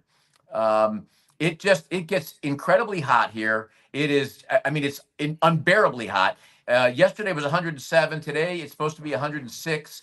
I sometimes will go on the radio in the morning and I'll just say, you know, today we're looking at 83 degrees right now here in Fresno, getting up to a high of 143. And invariably somebody will email the station and say, somebody needs to help this guy out. The temperature doesn't get to 143 degrees here. It's like, you know, I get it. But it is hot. We usually don't see rain again here. And again, I'm not kidding. We don't see rain again here until early November. We saw a couple of drops yesterday. I saw a flash of lightning in the mountains. And I mean, I almost pulled over to the side of the road and just kind of got misty a little bit, like maybe we're going to get a little weather. So yeah, it gets hot here. It's a dry heat, but don't buy into that, fellas. Don't worry. Yeah, you say to folks, yeah, it's a dry heat, but it's still 110. So yeah. Stay safe. Thank we you. Appreciate it. We'll catch up with you. Thanks for having me on. It's always a pleasure, guys. Thank you, Chris. When we continue here on Main Street Sports today from the Lee Company studios, it is the grab bag as we get ready for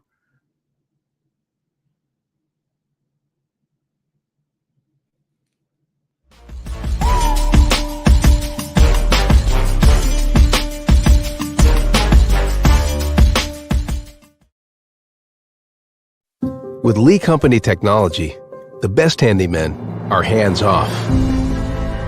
Lee Company techs have been using visual findings and other smart technology tools for years to add transparency and virtually take customers along. You see what we see, whether we're in a crawl space or on a roof. With Lee Company, technology helps us help you, no matter what's happening in the world or at your house. Piggly Wiggly, located in Neely's Mill Shopping Center, is Columbia's locally owned and operated Cost Plus 10 grocery store dedicated to serving the community with low prices and smiling faces. Piggly Wiggly offers fresh, hand-cut meats daily, as well as daily hot plate lunches from their deli counter. You're certain to see smiling faces and a helping hand when you're here at Piggly Wiggly. Come by and check out our fresh produce, high-quality meats, and more. Down home, down the street, we'll see you at the Pig. Whether you're an athlete or a weekend warrior, when it comes to your performance, don't settle for anything less than excellence. We're proud to announce that Mid-Tennessee Bone and Joint Clinic is now Tennessee Orthopedic Alliance of Columbia, where we are redefining sports medicine and orthopedics. Tennessee Orthopedic Alliance's team of expert sports medicine physicians understands the unique demands of your body. TOA Columbia specializes in personalized orthopedic care, offering state-of-the-art treatments for everything from sports injuries to joint replacements. Learn more at toacolumbia.com. Custom Stone Handler supplies over 600 distributors and suppliers with quality stone products. Along with River Stone, we produce and distribute over 100 building, landscape, and other bulk products. Our goal is to provide quality products, service, and partnerships to ensure our customers' success. We firmly believe that the measure of any person or company is how they treat other people and customers. Give them a call at 931-490-4990 or visit CustomStonehandlers.com.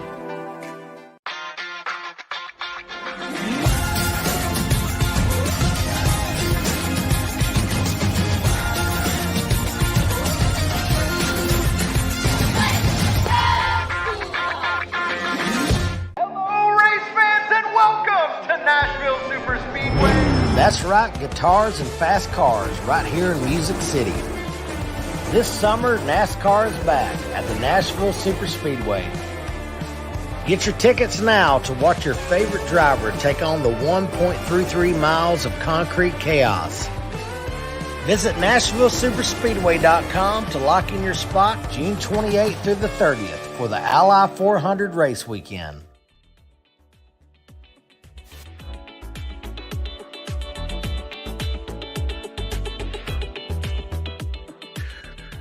Top 5 Tuesday here on Main Street Sports Today, presented by TOAF Columbia, continues. I'm Maurice Patton, that's Wade Neely, and we finally have a NHL champion.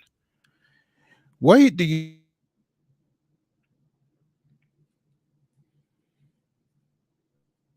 I lost you briefly there, Mo.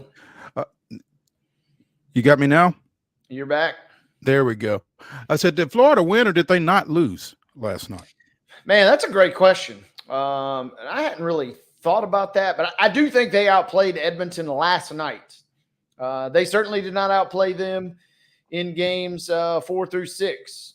They clearly outplayed them in games 1 through 3, but last night I thought they outplayed them. So I think it was a worthy champion. Florida is saved of the absolute embarrassment that would have came with, and gut wrenching that would have came with that loss.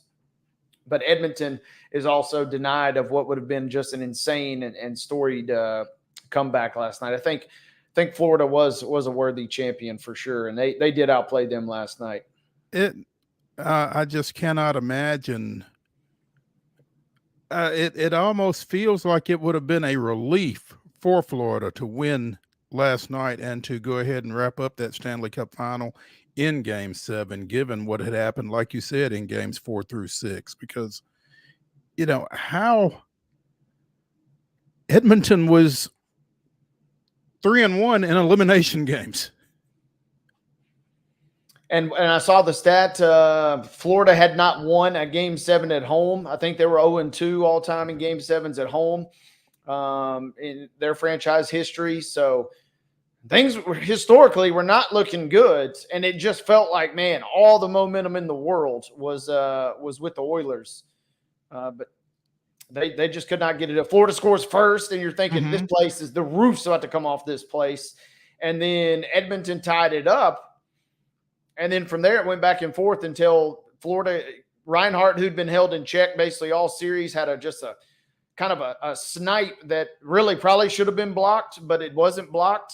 And then Edmonton just kind of all hell broke loose on a number of different occasions in the third period. Empty nets. They just couldn't get a puck to get it to go in. And it was a crazy, crazy finish. What a way to end the season. Gary Bettman, even though he got booed at the end, as per usual, he's got to be proud with what they saw last night, which was wild.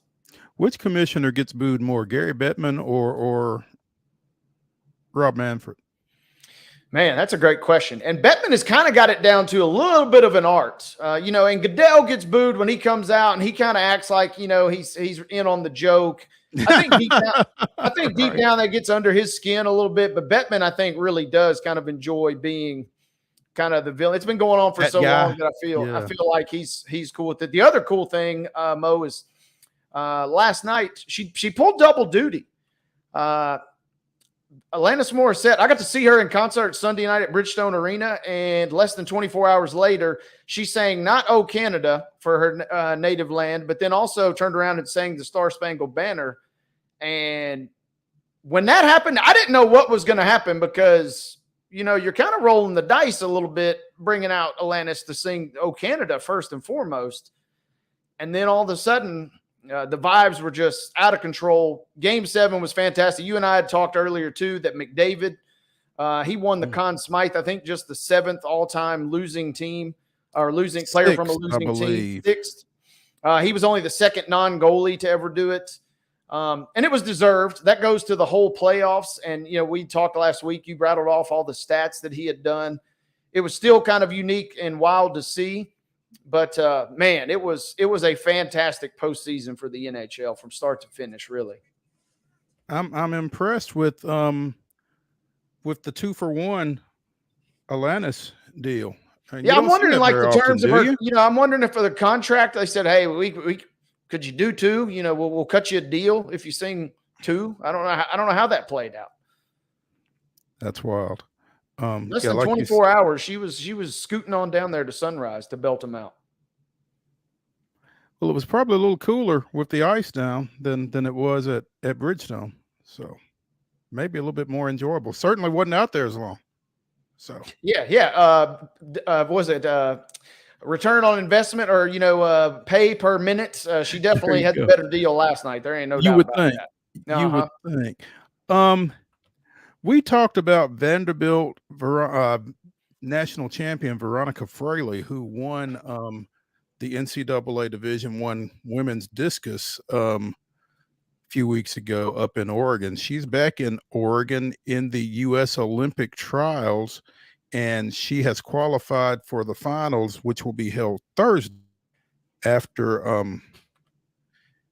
placing third in the discus trials last night. She threw a little bit short of her NCAA championship throw of 63.66 meters, but she will be one of 12 finalists throwing on Thursday, and the top 3 advance to Paris. So keep an eye on Thursday's finals. Keep an eye on Veronica Fraley, and good luck to her as she pursues a spot on the U.S. women's track and field team for the upcoming Olympics. NBA news. JJ Redick had his introductory press conference yesterday as Los Angeles Lakers coach. So this is actually happening, apparently. Yeah, crazy, isn't it? And one of my favorite podcasts is the Press Box from the Ringer Network, and they were joking. Famous podcaster demoted to Lakers head coach. So that's kind of how that looks like that's going to play out. I am, for the time being, and hopefully it's a very, very long time, I am excommunicated from the content space. There will be no podcast. So Doug Gottlieb is still going to do a full-blown radio show, and then JJ's like, you know what? I can't do this. I gotta focus on my real job here. Well, I think JJ has probably taken the better approach of the two. It certainly seems that way to me, no doubt. But to be fair, I think JJ may have a little bit more work ahead of him too. So that's also fair. Yeah. This is interesting. I'm looking at an article on CBS Sports, and it's kind of going through some takeaways from yesterday's press conference. And the first one mentioned here is Anthony Davis was more involved in the hire than LeBron James,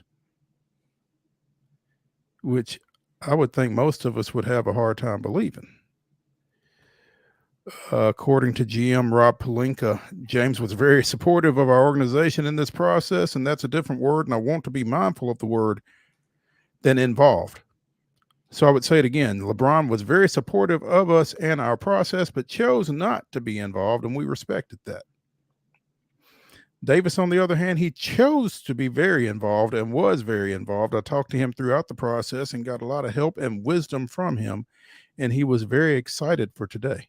That's interesting, because one of the draws to this arrangement apparently were or are the relationship between LBJ and Redick, right?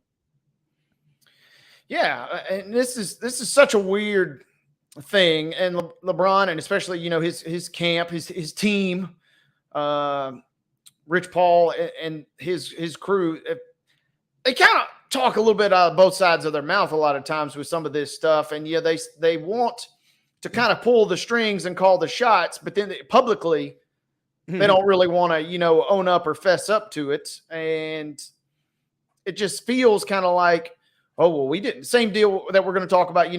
Any media entity on the planet is going to be compelled to talk about Bronny James later this week. Same deal. There's some quotes that are out there about that situation, and it's like, oh, well, we don't necessarily demand or want that to happen. We're kind of distancing themselves, and it just feels like this is another deal here. I suppose it's obviously a cool little feather in the cap to maybe fluff up AD a little bit, who had a really strong season last year.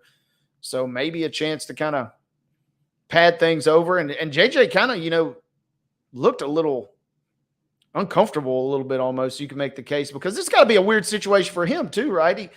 Everybody on the planet kind of has a connotation that you're taking this job because of LeBron, and then you're trying to somehow spin it. What was the graphic? The only head coaching experience he has is his fourth grade, or what is it? I forget the ages, but 10-year-old AAU basketball basically is the only coaching experience he's got. So, I mean, he's doing the best he can to try and win the public perception, but it's tough right now. Maybe Davis is the guy that needs to be most on board with this situation when you consider that LeBron can be a free agent here real soon, like right after the draft, whereas AD is under contract for quite some time and is 8 years younger than LeBron. So maybe that is the guy that you needed to make sure was most cool with this situation. But it seems like you want to curry his favor for sure. Absolutely. Kristaps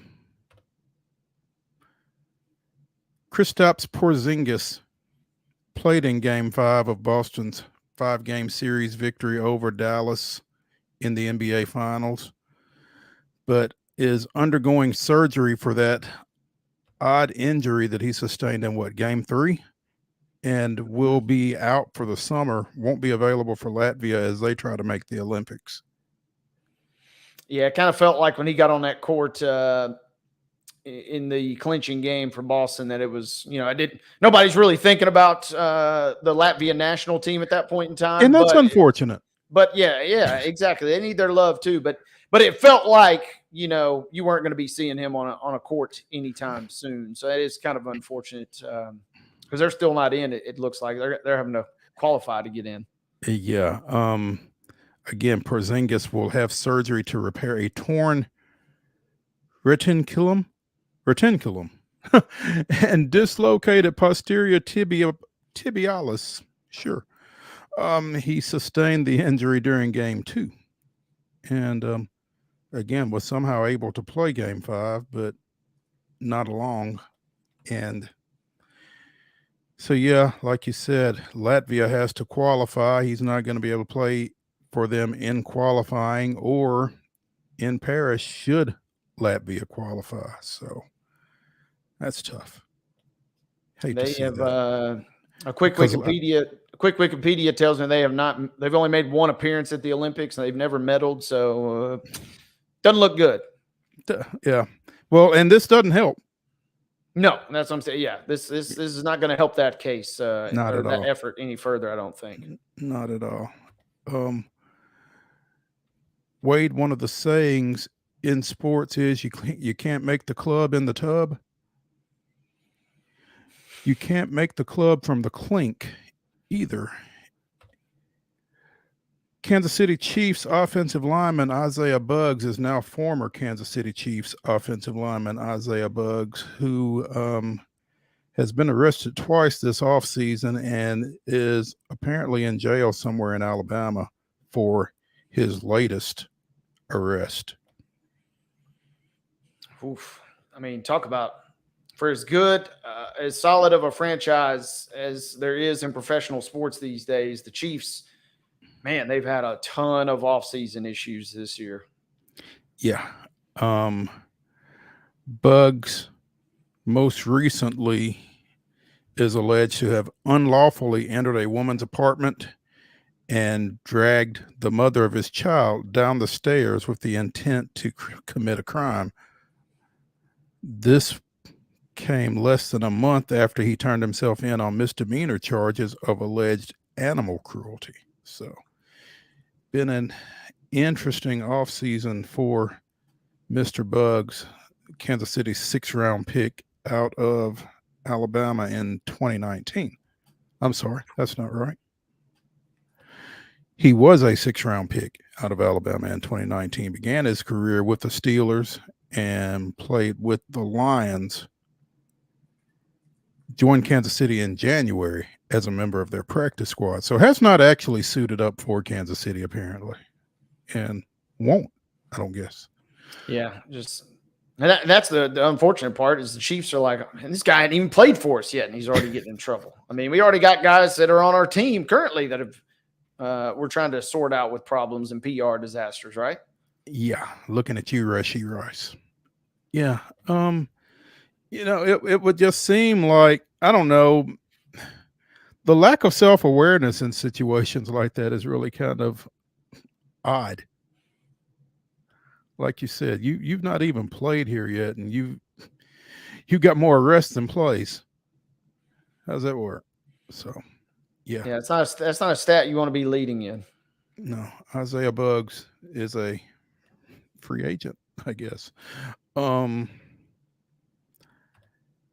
Clark was named the Collegiate Women's Sports Awards Honda Cup winner for the second straight year. Becomes the fourth back-to-back winner of that award, recognizing the top women's collegiate athlete. Previous two-time winners were Maya Moore, Nashville's Tracy Calkins, and softball standout Rachel Garcia. So, second basketball player to win it, and fourth athlete, period, to win it twice. That was a wild game on Sunday, by the way. We mentioned it in the rundown. As her and Angel going. Angel was balling out. Caitlin's balling out. Fever blew a huge lead. I changed the channel, and then they were up 12, maybe up even 15, and then I come back and it's a 4-point game, and then now Indiana's blown the lead, and I'm just like, holy smokes, what is going on here? That's games like that I think are great for the WNBA when you're able to get those two on the floor at the same time and get a nice crowd in the house and get it televised and that kind of thing, just continuing to take advantage of the popularity of the WNBA. So that's good to see. We also failed to mention in the rundown tonight. It's not, I gave you guys the game on the docket tonight. It's not just any game. This is big money on the line, Mo. It's the Commissioner's Cup Championship tonight. Okay, now explain. I failed to mention that. Explain that to me. How does the Commissioner's Cup work?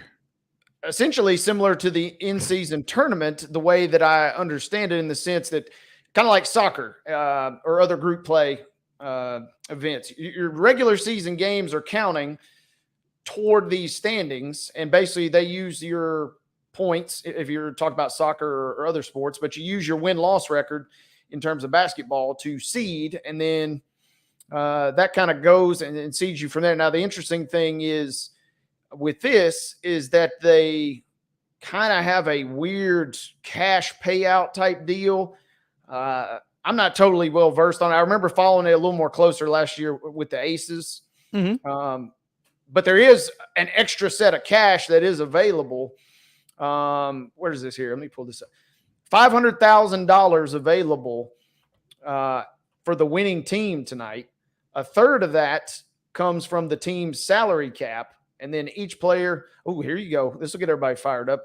Too bad we can't get Christopher Gabriel back to break this down. Each participating player will receive $5,000 in cryptocurrency. Players who are rookies or on veteran minimum contracts, they can earn up to 50% of their base salary with a win tonight. Oh, so we kind of undersold it. I apologize to the listeners here when I just told you guys it was kind of just a run-of-the-mill game tonight. It's clearly not. The 13-3 Lynx, are going to go toe-to-toe with the Liberty, who also, and I don't know what they got planned for tonight in New York, but did you see the Liberty mascot doing its thing over the weekend? Yeah, so ladies get in formation a little bit, because if we get anything like we saw with the Beyonce performance the other day, and for the Commissioner's Cup, I feel like you got to go all out, right? So we'll see what's in store tonight. Can't hold anything back. Yeah. No. I mean, now when you got at least $5,000 in crypto hanging in the balance for folks here, but a chance to win some extra money, and obviously it's kind of a cool thing. We saw this with the NBA. That it was kind of a what's the word I'm looking for? Kind of a carnival sideshow in a sense. The NBA in-season tournament was this year, but the postseason format of it was entertaining, and I think this game tonight would be pretty fun as well. Anytime you can get a little extra incentive, and cash is always that, you should be interesting. Might be particularly worth a watch tonight. The Lynx and the Liberty, so check that out. Let's take our final break, a quick break here on Main Street Sports Today, presented by TOA of Columbia. And when we return to the Lee Company studios, it's Top 5 Tuesday, as Wade and I will give you our most memorable championships. Stay tuned.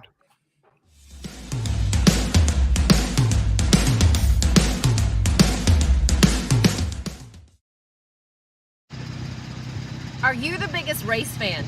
Main Street Media and Rackley Roofing are teaming up to send a family of 4 to the Rackley Roofing 200 truck race at the Nashville Super Speedway on June 28th. All you have to do is head to your favorite Main Street Media site and click on the Rackley banner to win.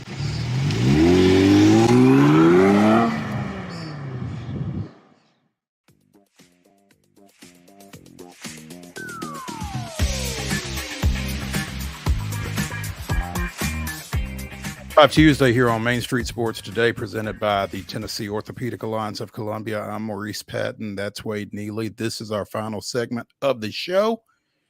And it's Top 5 Tuesday, brought to you by Mid-South 5 Fitness. 2 great locations, one in Franklin, one in Columbia. Whatever shape it is you're in, Thala Steel will get you in a better one. So be sure and find him at steelathletes.com. That's STEEL athletes.com to get hooked up. In light of last night's events, both the Stanley Cup final and the Men's College World Series, not really. Wade and I are going to give you our top 5 most memorable championships. So, buckle up. Wade, number 1. Number 1, I'm coming hot right out of the gate. Let's dial it back to 1997. And this is an individual championship, but when Tiger Woods wins the 61st Masters, we didn't know it at the time, or maybe we did, but he was transforming the game of golf to the extent that we would never see it ever again. And by him winning that, setting off that chain reaction, going on his crazy personal run, but just kind of transforming the sport in general, that one is on the top of my list, the 97 Masters. That's a great one. And as you put it, I think we may have known it. I don't know that we knew to what degree. But yeah, I mean, you knew something was going on, but I mean, just the game just totally the magnitude of it, you may not have known, but yeah. I'm gonna go recent, and if my shirt, you can't see it probably, but my shirt would probably give it away. But is that a Michigan 24 national champ shirt? It is not a Michigan 24 national champion shirt. It is a Braves 21 World Series champion shirt. Enough said. Yeah, you just had to go there, but that's okay. Yeah, well, you had that Astro shirt on a few weeks ago. I've still not forgotten it yet. So number 2, they didn't beat the Braves though. No, well, not that year. Well, number 2. Number 2 for me. Let's walk it back. I'll stay baseball here, but give me 2004. This was a dud of a World Series, but it had so much hype behind it. The Red Sox, fresh off the win versus the Yankees.